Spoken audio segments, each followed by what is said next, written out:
Merci, mesdames et messieurs. Nous allons assister dans quelques instants à l'un des plus beaux défilés qui va se passer dans un lieu public en plein cœur de Niamey. Et je voudrais qu'on applaudisse, s'il vous plaît, mesdames et messieurs, cette très belle idée d'Omaris. S'il vous plaît, mesdames et messieurs. Il faudrait qu'on applaudisse très très fort. C'est une... s'il vous plaît, je veux vous entendre l'applaudir très très fort, s'il vous plaît. Omaris, c'est un jeune créateur nigérien qui a décidé de faire sortir cette mode en plein cœur de Niamey dans un lieu public et plus principalement dans le centre-ville de Niamey pour faire découvrir Niamey Niala, et ça s'applaudit, s'il vous plaît, mesdames et messieurs. Et sans tarder, nous allons, mesdames et messieurs, assister au premier passage. C'est un premier passage que je voudrais que vous acclamiez très très fort avec Audi, et c'est parti.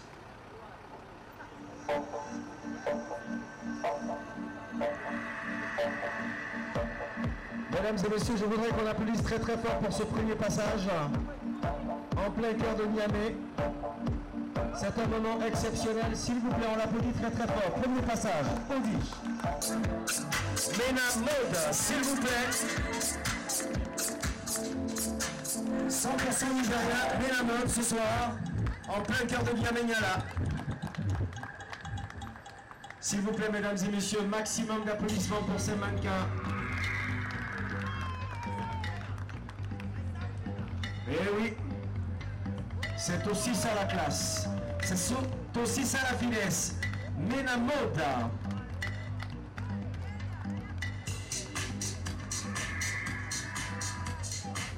Niamey transformé en un lieu mythique de la mode ce soir.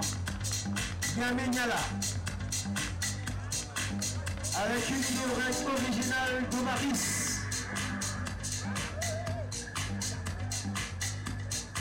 N'oubliez pas demain, pour la grande soirée VIP du côté du Radisson Blu à partir de 19h.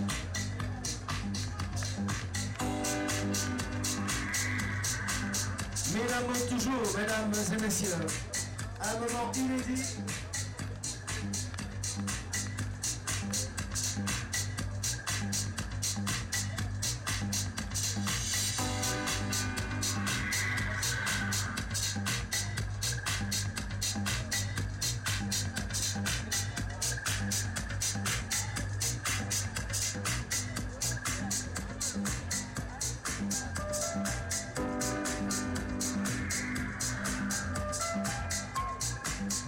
Ah oui, Mena Mode,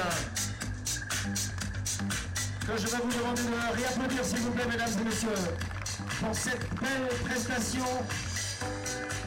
remplie d'élégance.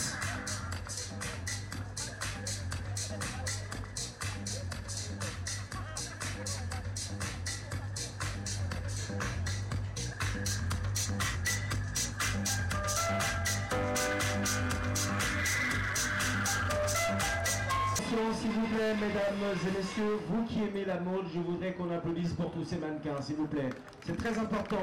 Très beau spectacle en plein cœur de Niamey Niala. Et pour rendre encore cette soirée exceptionnelle aussi belle, nous allons appeler quelqu'un qui nous est venu du Burkina Faso spécialement pour soutenir Omaris. C'est Kalo qui nous vient du Burkina Faso, que je vais vous demander d'applaudir très très fort.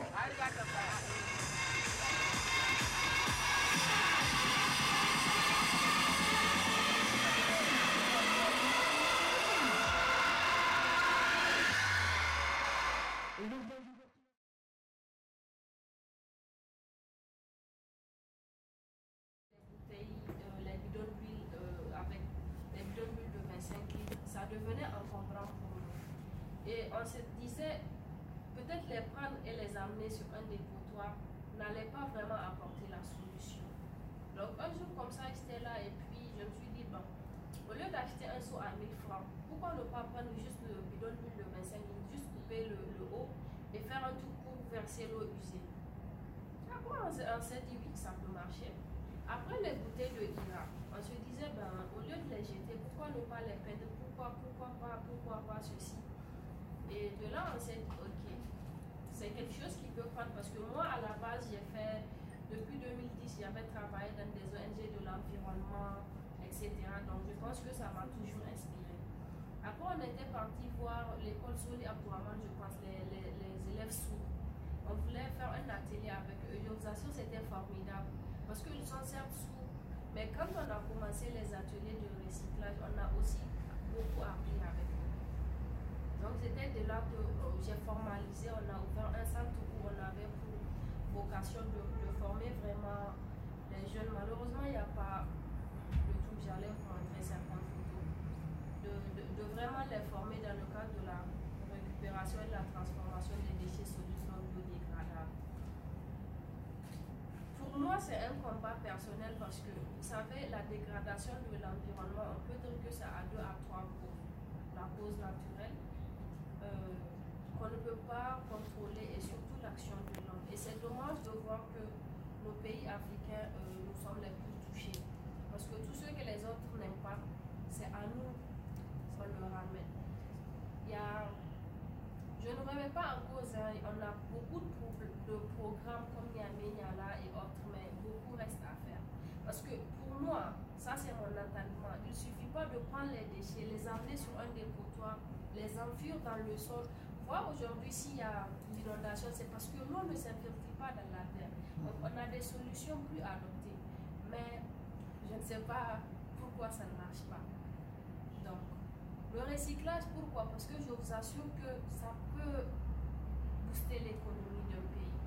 Je l'ai vu, comment dirais-je, dans plusieurs pays. Jusqu'à parce que eux-mêmes récemment, le monde s'est dit pourquoi pas même ne pas avoir une journée du recyclage. Donc c'est le 15 novembre, si je ne me trompe, la journée internationale, oui. C'est le 15 novembre qui est la journée internationale du recyclage. Le recyclage, pourquoi? Parce que le recyclage, c'est deux mots, le ré et le cycle. Donc donner un nouveau cycle à quelque chose qui existe déjà. Parce que les Américains, ils disent plutôt parfois, c'est même pas le recycling, c'est le upcycling. Parce que quand tu dis le recyclage, il faut les machines, il faut beaucoup de matériel. Mais quand c'est le upcycling, c'est ce qu'on fait, prendre un pneu, le transformer en bouffe, etc. Pour moi, quelle est l'importance de ça? Comme je dis, ça peut booster l'économie de tout un pays. Imaginez quand vous voyez les gros, les télèmes là qui prennent les caoutchoucs, les chaises cassées, etc. et qui les amènent au Nigeria. Ils les comment on dit? Non, sérieux, comment ça m'arrive quoi? Et ils les retransforment. Vous voyez maintenant tout ce qu'on nous amène comme les trucs en caoutchouc, ils ne sont pas résistants parce qu'ils sont en train de les retravailler. Et ici c'est possible. Même quand je prends dans la mode par exemple, la création c'est tellement bien. Aujourd'hui au Maris tu te dis ok, toutes les chutes là tu prends, tu fais un joli modèle et ça va être une pièce unique. Ou au lieu, parce que tu vois les poufs là qu'on fait, parfois c'est les petites chutes là, on prend, on les rembourse et c'est solide. Non seulement ça emprisonne, ça peut rester des années, c'est moins salissant quoi. Mais pour cela, il faut une conscientisation collective.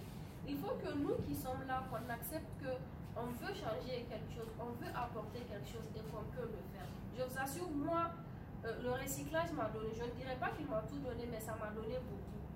Parce que grâce à ça, j'ai fait des stages aux États-Unis de 3 mois ou plus, en France, bien avant ça, et beaucoup d'autres pays.